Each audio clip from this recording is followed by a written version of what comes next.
Welcome to the Teach Different podcast. Merry Christmas. Happy holidays. We are coming to the end of 2025. We're trying to leave with a little bit of a bang here. We've got this probably will be our last live podcast of the year, but we may do one next week. We'll see. We're going to take on a quote by, they say it's attributed to George Washington. I think they found it in one of his journals, and they don't know who originally said it, but since they found it in his journal, they kind of give it to him. But here's the quote, and before I say it, let's just do the drill. In 10 seconds, we're going to do the claim of the quote, we're going to do the counterclaim, and we're going to do an essential question or two. And our goal here is to use this Teach Different method that we're hopefully familiar with now to have just a really good discussion about something meaningful. And we're going to be sharing our experiences throughout. Here's the quote. It's better to be alone than in bad company. It's better to be alone than in bad company. What do you think? Boo, George Washington. He probably stole that quote. Yeah. He had slave teeth, so if you got slave teeth, if you would put another human being's teeth in your mouth, man, I don't even want to know the things you'll do. But anywho, it's definitely so the first part we agreeing. So yes, I would agree with that.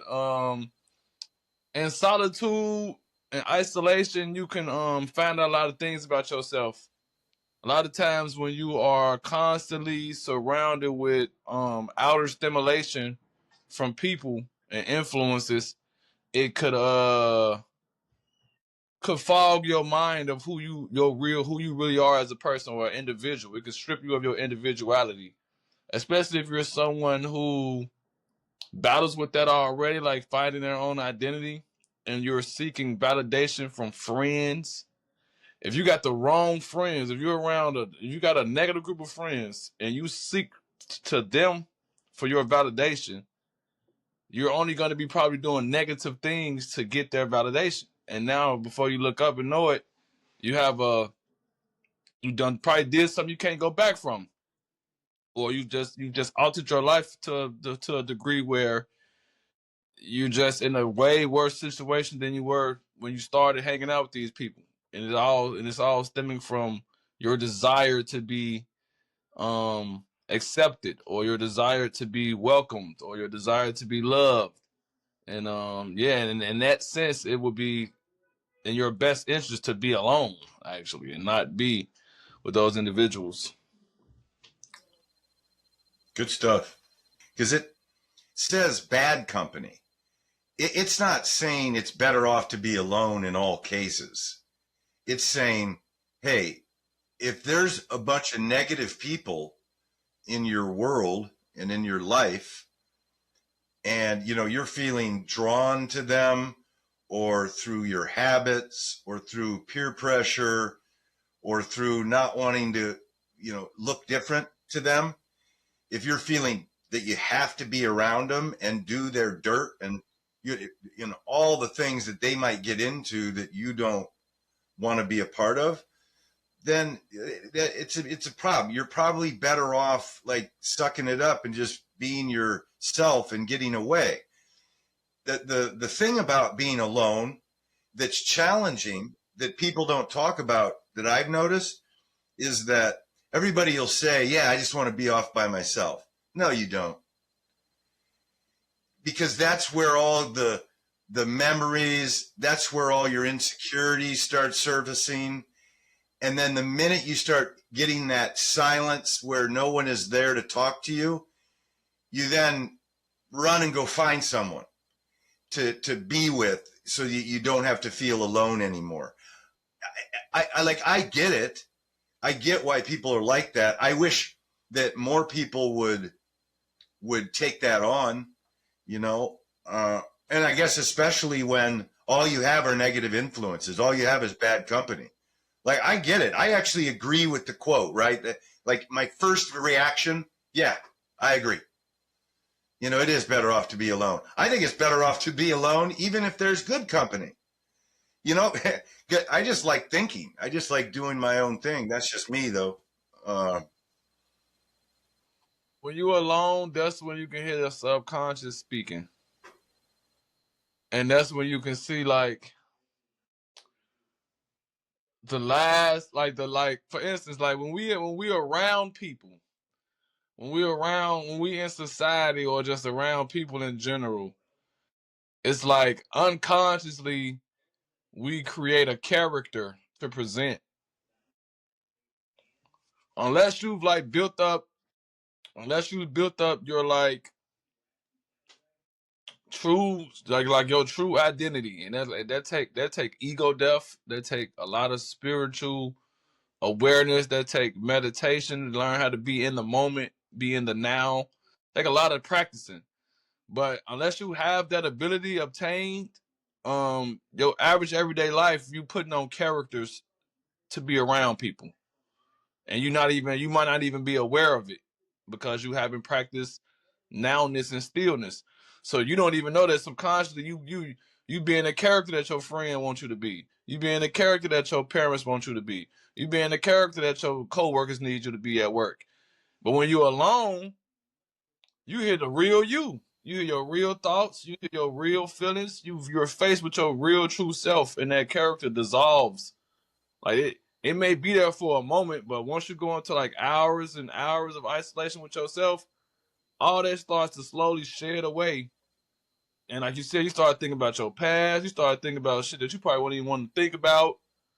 And that's why a lot of people don't like being alone, because that's when they have to face their true self. And they have been so comfortable and have been so conformed to the illusion of the person, that the character they create, they'd rather stay in that because it's more comfortable for them. It's more, they get more reward for it. It's like instant gratification. It's like, oh, I act like how everyone else acts. I get these results.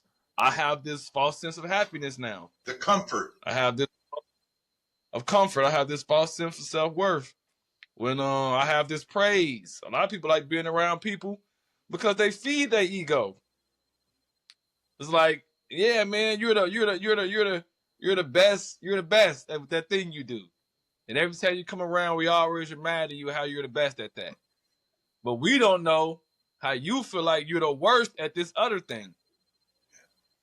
So you come around us to always be reminded of how good you are about this one thing, so you can ignore your own inner thoughts about how bad you are at the other thing. And when you by yourself, that's all you can think about, is that, man, I suck at this. I suck at this thing. But when I'm around these people, they tell me I'm great at this other thing. So let me just go around them today so I don't have to think about the things I'm not good at. Like, nah, man, that's crazy. I don't feel like I feel like comfort is one of the worst things imaginable. Isn't it ironic? Because we talk about It's it, like, that like you should be comfortable. You know, you shouldn't have drama in your life, no chaos. You shouldn't be, you know, putting yourself out there and being too adventurous and being risky. people are too sensitive about life for some reason. I think that people have this like fairy tale idea about life that is like detrimental to a degree, because it's like it creates this illusion that life is supposed to be this fairy tale movie with only goodness. And but comfort is like, I look at comfort as like quicksand. I feel like when you in quicksand and you like going down, I don't feel like that's an uncomfortable situation. I feel like it's uncomfortable mentally because you know that you're eventually finna suffocate and die. But I feel like the process of sinking through quicksand is just slow and calm, and you know, it's not scary at all. I mean, that's like I said, the thought that you're eventually finna go under this sand and suffocate, that's probably scary. But the process of it is just a slow, there's no ease. It's like you easing your way into it. I feel like that's what comfort is. Comfort is like if you get too caught up in comfort. If you get too caught up in your comfort, you will slowly sink into your detriment. It's not going to be something good. It's going to be a slow destruction. It's going to be just you, like, for instance, like, you know, you're too comfortable with your living situation, with your financial situation. Oh, I could be striving to be the CEO of this company, but I'm comfortable with just being down here. I have ideas that can take this company to a whole new level, but that's going to take a lot of work. It's going to take me having to go out on a limb. It's going to take me having to interrupt meetings and really put myself out there. And I'm too afraid of that. And you let your opportunity go past, and the company you're working for ends up, you know, getting closed down because the CEO currently didn't have the idea you had that they could have saved the company. But you were so comfortable with your position, with the pay you were making, you were just too comfortable that you didn't act. And now you don't even have that job anymore because the whole fucking company's gone. So comfort can be your enemy, man. Yeah. Yeah, isolation and the discomfort that comes from it is actually a blessing. And I get it. Well, like, I don't know. Because the quote says it's better to be alone than in bad company. We got into this comfort idea because comfort is really the enemy to being alone. And I think that what we're saying, tell me if I'm right, bad company, although it's bad, it's comfort if we're used to it. And that may be the hardest part about not being drawn into bad company. I feel like what the quote is saying is that, hey, you get caught up. Everybody gets caught up in some bad company sometimes. And sometimes that's the exciting life. You know, but sometimes being alone is that risk that you need to take. So I'm with it. I'm ready to switch. I'm ready to flip the script. Let's flip it. Being alone is worse than being in bad company. Start with that. Like, when is being alone? Yeah, go ahead. You start with it. Being alone while you are being alone can be tricky too. Seeing the fact that if you're alone, but you are a threat to yourself and you're not in the best mental space and you are being tormented by your own thoughts and you can't really think of a positive thought or a positive solution to your current moment of stress, that can be detrimental versus having friends around that can kind of talk you out of things, that can kind of level you out. Even if, but that's more so. Well, but even bad company though, Tree, go with that. Yeah, go bad company. So even if you have bad company, let's say if you were alone, you probably were plotting to do something negative, right? You were alone and you were thinking about hurting yourself. And you got some friends who call you and they know you're kind of depressed. So they say, "Hey man, let's drink and smoke." Right. Go out and drink and smoke, man, and go to a few clubs. You having depression and you being suicidal. Some people may argue you drinking and smoking would not be the best thing to do, but that may keep you from hurting yourself that night. There you go. Now, granted, your friends know you're married. There you go. They know you, but they don't care. They still want to go to a strip club with you and get drunk and smoke weed and things like that could possibly lead to you cheating on your wife. So they're not the best friends to have, but that moment of you stepping out with them gets you out of your depression. It's all relative, right? If it could be better in certain situations to have some comfort with people that maybe long-term aren't the best people to be with. But if you're going, like you're saying, if you're going through something, you want to hurt yourself, You know, you might need. You want to know what's crazy? You want to know what I just thought, Stouts? All of Jesus' disciples were like murderers, You killers, beat me to it. robbers.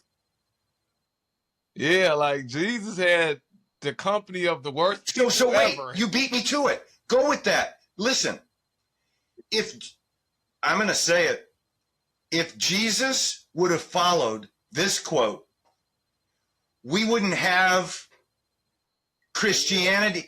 He went for the people that everyone else thought was bad company, and he wanted to reach out and share something. So my question is, I think a great counterclaim to this is, if you care about your quote unquote friends that are your bad company, or just human beings in general that are misguided, that you might have something to share with spiritually that can maybe get them out of their rut. If you care about people, you've got to hang out with the bad company, because you're not going to be yelling from a mountain telling them to come to be saved. You know, you got to get to their level, and you might have to be with them for a while, but that's part of like showing them that you're not judgmental. It's showing them that, hey, I can be around you, respect you as a person, but when you pass that joint around, I'm going to let that go. Or when you want to go and get someone else, like, you know what, you go do that. I'm not part of that, but I'll still, you know, have fellowship with you. So anyway, I'm going with it. You said it, man, because that's what I was thinking. Yes, exactly. Jesus' company was like thugs, Prostitutes. prostitutes, the scum of society, basically, and he built them up. So yeah, like I don't believe in negative company. Now, unless you on some like Jeffrey Dahmer type level, like unless you like just really just psychologically you have checked out of reality as a human being and you no longer possess a soul and you're just on the darkest lengths, that's different. Even then, even those people still need help, but I'm not the one to help them. But unless you at that level, man, like I don't really. People are redeemable, is what I'm hearing. Yeah, people are redeemable. No one should just get their back turned on them. Yeah. And yes, even company, for instance, bad people still have knowledge. Everybody has knowledge, so even just having you can learn from being around bad company. You can learn how not to be. You can learn what not to do. Watch. This is why I love this method, because I am in the counterclaim right now. Because I have done this in my personal life. I've been with people that I look at them and I'm just thinking, you are crazy. And I'm going to sit here and laugh with you. I mean, it can send a mixed message, you know, but I'm not judgmental. I've had people tell me like, hey, Fouts, you're not judgmental. That's why I like talking to you. And I'm thinking, you know, I think that's a compliment. But here's a question that came up as you were talking. What is bad company? Because if you look at Jesus and who he was with, we talked about like thugs and prostitutes and kind of like the lowest of society. You know, that's bad company maybe from someone's definition. Someone would look at that and say, you know, those are not the respectable citizens. But Jesus might say, to me, bad company are the hypocrites. It's the people in power who are abusing their power. Yeah. Yeah. I feel like a bad person is better than a person that is appearing good but is bad. To me, because a bad person is showing. I feel like all bad people are a product of society in reality. So people aren't bad. The society is bad. The reality is bad. It creates this. Their environment, their upbringing. yeah, everybody has the same 24 hours in a day to make a decision, but everybody doesn't have the mental capacity or the emotional intelligence to grasp what they're going through, to process what they're going through. So you got to, like you said, meet people where they at. And you're saying, so I get this, you're saying, a person that is blatantly, honestly bad is better than a person who's sneaky, who will act like they're something different than they are, and they'll backstab and do whatever. Yeah, backstab, manipulate, all of that. Like the average street corner thug is more righteous than an elite 1%er who's probably running a corporation, because there's no telling what levels of, like, for instance, people that are running these big multi-billion-dollar corporations, scientists probably telling them, hey, your products are adding to global warming. Your business is adding to the pollution of the ocean. You think they give a fuck? No. They want their money. But the CEO of this big oil company that's part of one of the biggest oil problems that's fucking up the ocean, he's not looked at as a scumbag. He's looked at as a businessman. But the guy that sells drugs so his little daughter can have diapers, he's just the scum of the earth. Oh my God, this guy is pure evil. Like, no, bro. Like, I feel like Jesus knew that. Jesus knew that the people that are criminals within broken societies, they're not the actual evil people. They're people that are negative due to circumstances. The people that have everything given to them and have resources and have wealth and have these things that still choose to be bad, y'all are the worst people. Because there's people that are bad because they feel like they have no choice, they have no other option, they're in survival. And then there's you. You're not in survival. You're thriving, and you chose to just be a. So it's like, even the bad company of like negative people isn't just always. It's like, sad to say, it's levels to negativity. It's levels to bad. That's what's coming out for me, essential question wise. Like, I'm starting to look at that word bad. I think you're going to get as many definitions of that as you have people that would talk about that in this conversation. And if that definition is not understood the same by everybody, it changes the life of the quote. It's better to be alone than in bad company. All of a sudden, people are defining bad in a different way, and it's going back to this alone dynamic where it's going to really deal more with that comfort that they're breaking by being alone, and more of the individual kind of fear of being alone. Because I think a lot of people would think, hey, I don't hang around with bad company. My friends do. People have trouble even evaluating themselves on that, but understandably so. Yeah, like for instance with me, I'm a gun violence survivor. I was a victim of I had to survive gun violence due to the company I was keeping. And on the outside looking in, a person would say, "Oh, you hung around gangbangers that fought, sold drugs, shot at people, got shot at. That was bad company to keep. You're a young man with a good head on his shoulders. Why were you around those people?" But that's just on the outside. All of my friends are good people. Like, I know them personally. Yes, they may have sold drugs. Yes, they may shoot at people to defend themselves. But that's not in totality who they are. My friend that shot at somebody was the same guy that helped the old lady across the street. The same guy that helped the old lady bring her groceries upstairs. The same guy that I watched help a little kid at the basketball court learn how to shoot a jump shot. The same guy I watched take money out of his own pocket and buy all the kids in the neighborhood ice creams. The same guy I watched, like, it's the same people that can do something negative, will do something positive. So bad company is also subjective. and object to the person's perception.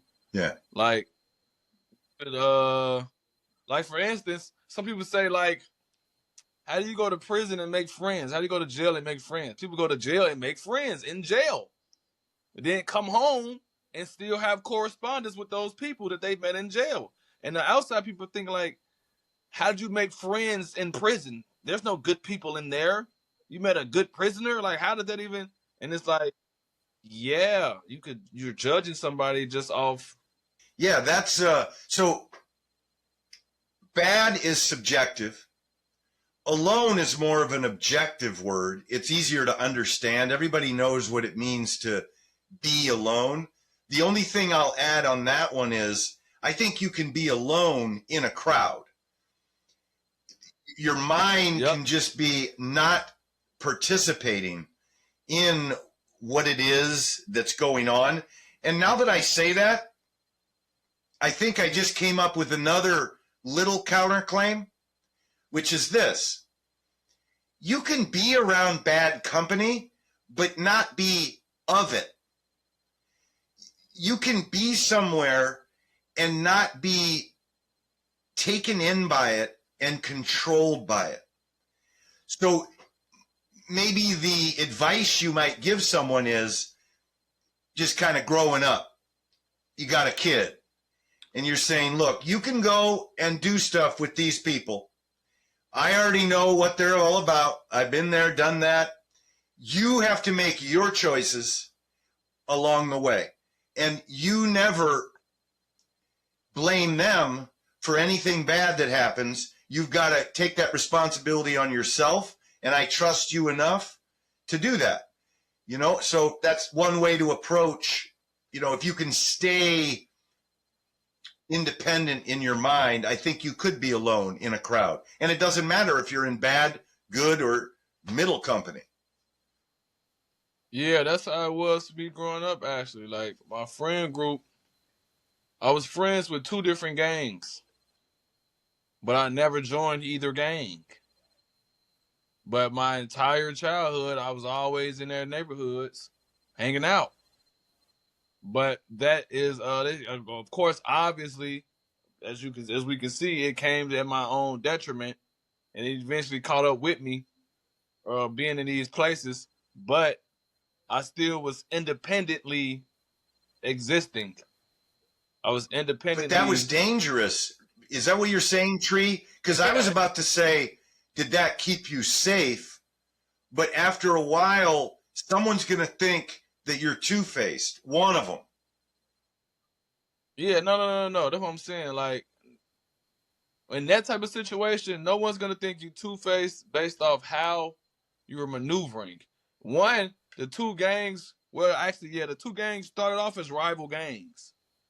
But we were so close in our neighborhoods, and I grew up with young guys from both groups, that it was hard to not hang out with both. Because by me not being initially in either, I had the freedom to do that. And the only thing separated both of these blocks was a viaduct, a train station.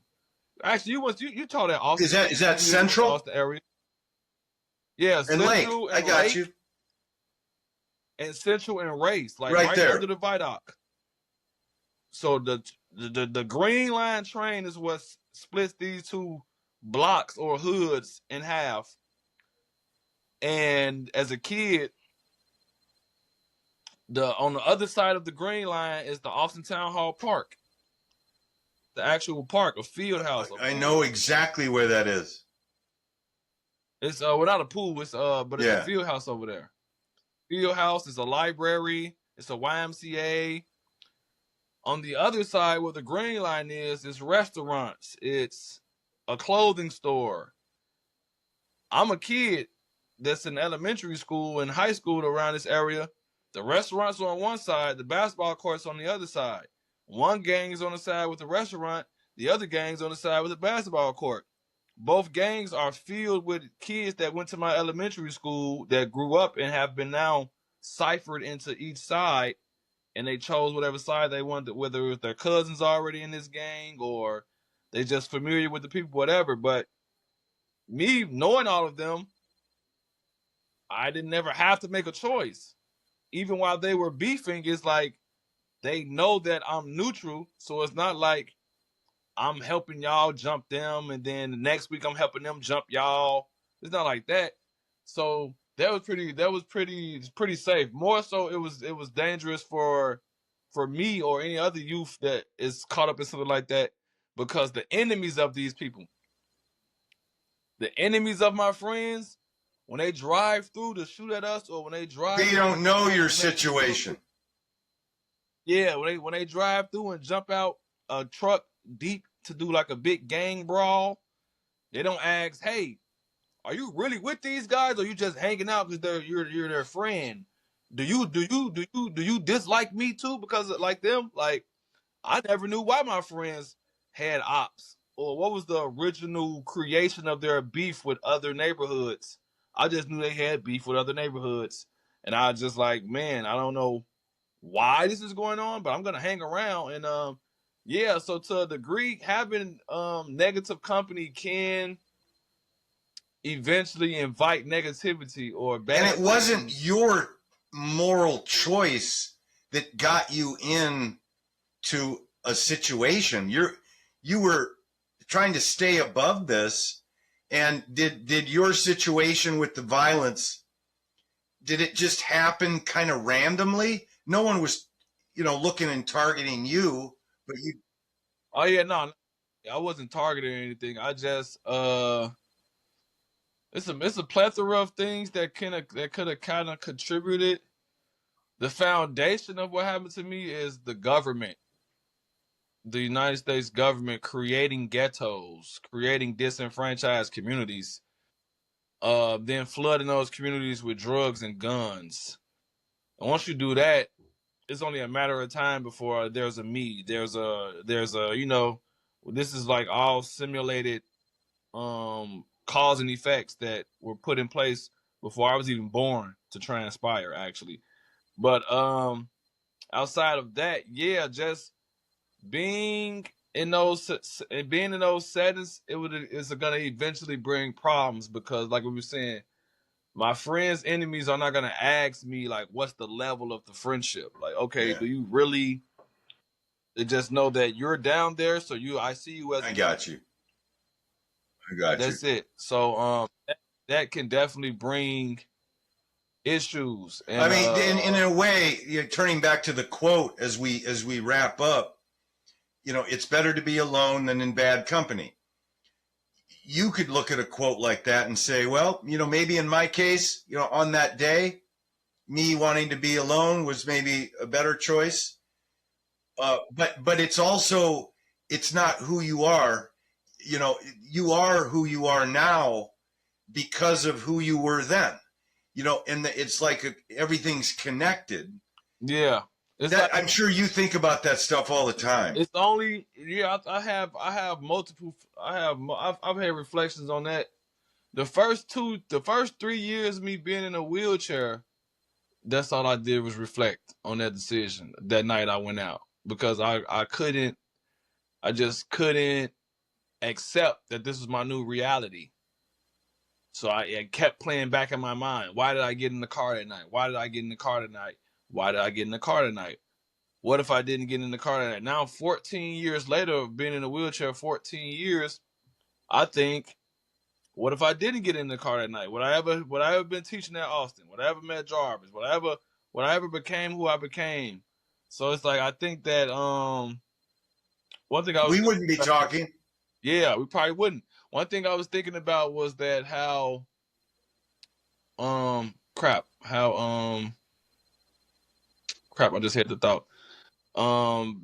Isolation, alone, It's a lot. bad company, bad company. I was thinking about how bad company. What was I about to say? Being alone. You were talking about replaying in your head, what could I have, if I hadn't have done this. Right. Even though I was around negative company, I guess, so to say. I was still myself. So the being around the negative people isn't necessarily a bad thing. Being around bad company isn't necessarily what is gonna affect you and make you bad necessarily. It could, but it doesn't have to. But being around negative, bad company can eventually put you in bad scenarios. It can get you hurt.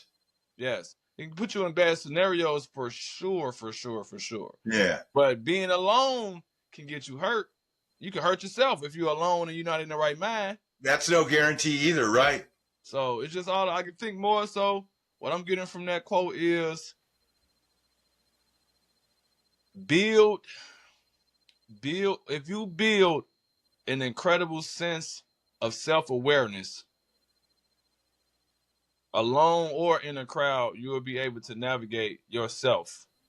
Nice. But be willing, be understanding in that you could be around drug dealers and you could not sell drugs. But don't think that you won't get arrested. Or get caught up in someone who's angry. I didn't sell any drugs, but hey, I'm standing next to the guy that's selling the drugs. So in the police eyes, you're going to the station too, buddy. The fact that we had it to Jesus was perfect, and just how, his company was shankers, thieves, prostitutes, all these things. So it was like for his instance, it was better to be around bad company than to be alone. Yeah. Because if alone, he wouldn't have had the disciples to help him get his message spread. And we wouldn't be talking about him. He wouldn't have had all this influence and changed so many lives. And what's crazy is that actually validated who he was. Right.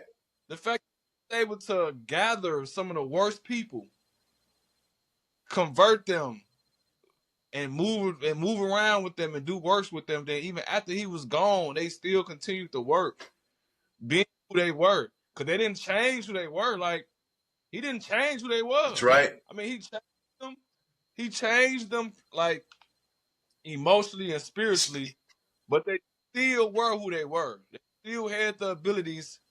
He still told one of them, I think it was one of them, he told them, get a knife. Like, yeah, get your sword, get your knife. Like, this ain't a game. Like, I know you kill people. Get your sword and get your knife for me. Protect me now. Like, you doing this righteously now. At first, you was stabbing people for no reason. Now you're gonna stab people for the Lord. Find me that passage, man. I gotta. But you got it, man. He let them be their outward selves, and wanted to change the inner. He wanted to work on them. Oh, it's just, we got to pick up that theme again in our next conversation. This was great. I'm sorry Jarvis didn't get really good connectivity, but we'll get him on the next one. Appreciate the Think Different, the Teach Different podcast, man. It's an amazing platform, and it's amazing, like you said, amazing dialogues and conversations that need to be had to spark that critical thinking. Need to be had. This is what happened to me in high school. I had a program instructor come. She was supposed to be helping us with our SAT, but like after the SAT class was done, she wouldn't leave. She'll like off the clock do like critical thinking conversations and talking prompts with us that we didn't know at the time was critical thinking. But she was basically like a social black activist that would like pose questions to us in Austin. And those conversations is what kind of sparked my journey into just like social activism and just being more aware of reality outside of the perspective of just being a teen.